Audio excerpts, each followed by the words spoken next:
给中美两国两局关系和台海和平稳定带来严重负面影响。如果美方继续顽固抱守以台制华幻想，企图以切香肠方式实质性提升美台军事联系，中方将坚决予以反制。Bahwa tidak ada yang namanya tawar-menawar mengenai kedaulatan, mengenai teritorial. Facing the most difficult issues that ASEAN faces, we must realize that ASEAN is part of the Indo-Pacific region where more than half the world's population reside.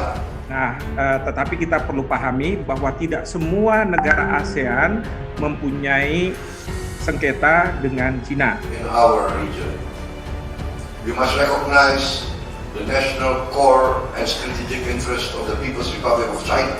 The People's Republic of China, we consider to be a major. Waduh, bentrok di LCS militer Cina dan AS saling memaki. Militer Amerika Serikat dan Cina saling melontarkan kata-kata kasar saat bertemu di Laut Cina Selatan atau LCS pada Selasa 29 November 22. Ini merupakan pertemuan kedua negara sejak para pemimpin bertemu.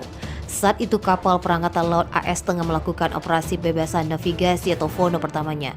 Namun militer Cina mengklaim US Sunshine, kapal penjelajah peluru kendali AS secara ilegal memasuki perairan dekat Kepulauan Nansha Cina dan terumbu karang tanpa persetujuan dari pemerintah Cina. Jubir Komando Theater Selatan Kolonel Tian Junil mengatakan PLA mengatur angkatan laut dan udara untuk mengikuti, memantau, memperingatkan dan akhirnya mengusir kapal perang AS. Cina mengatakan tindakan militer AS ini secara langsung melanggar kedaulatan dan keamanan negaranya.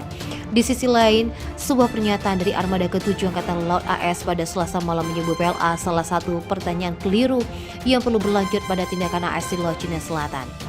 Pertemuan itu adalah yang pertama di Laut Cina Selatan sejak Presiden AS Joe Biden dan pemimpin Cina Xi Jinping bertemu langsung di sela-sela KTT G20 di Indonesia 2 pekan lalu.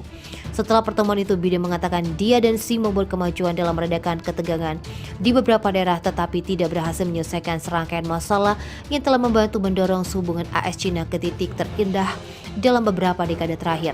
Dalam kesempatan tersebut, Biden juga menyampaikan terkait FONOP kepada Xi pada pertemuan mereka. FONOP hari Selasa adalah indikasi awal Biden tidak mengingkari janji itu. Adapun Cina selama ini perlu mengklaim hampir seluruh wilayah LCS, yakni sekitar 90% yang meliputi area seluas sekitar 1,3 juta mil. Dengan konsep 9 garis putus-putus, 9 dash line ini termasuk sebagian besar pulau di dalamnya, termasuk Kepulauan Nansha yang dikenal luar Cina sebagai Kepulauan Spratly. Klaim teritorial sepihak tersebut tumpang tindih dengan klaim berbagai negara ASEAN dan Taiwan. Selain dengan Cina, LCS sendiri berbatasan dengan Brunei Darussalam, Kamboja, Indonesia, Malaysia, Filipina, Singapura, Taiwan, Thailand, dan Vietnam. Militer Cina mengatakan pada Selasa 29 November 22 bahwa mereka mengusir satu kapal penjelajah rudal kendali Amerika Serikat yang secara ilegal menyusup ke perairan dekat Kepulauan Spratly di Laut Cina Selatan. Juru bicara Komando Teater Selatan Tentara Kebebasan Rakyat Cina Tian mengatakan intrusi kapal jelajah AS menunjukkan AS adalah pembuat resiko keamanan di Laut Cina Selatan. Ini adalah bukti kuat dari hegemoni dan navigasi dan militerisasi Laut Cina Selatan. Kapal yang dimaksud kapal penjelajah rudal berpemandu US Sunshine baru-baru ini berlayar melalui Selat Taiwan. Dalam pernyataan, Angkatan Laut AS menganggap pernyataan Cina itu salah menyebut sebagian terbaru dari serangkaian RRC yang salah menggambarkan operasi maritim yang sah. CG62 melakukan FONOP ini sesuai dengan hukum internasional dan kemudian melanjutkan untuk melakukan operasi normal perairan di mana kebebasan laut lepas berlaku. Angkatan Laut AS menekankan Amerika Serikat membela hak setiap negara untuk terbang, berlayar dan beroperasi dimanapun hukum internasional mengizinkan. Cina mengklaim hampir seluruh Laut Cina Selatan dan telah menjadi salah satu dari banyak titik panas dalam hubungan yang sulit antara Cina dan Amerika Serikat. Amerika Serikat menolak apa yang disebutnya klaim teritorial Cina melanggar hukum di perairan yang kaya sumber daya itu.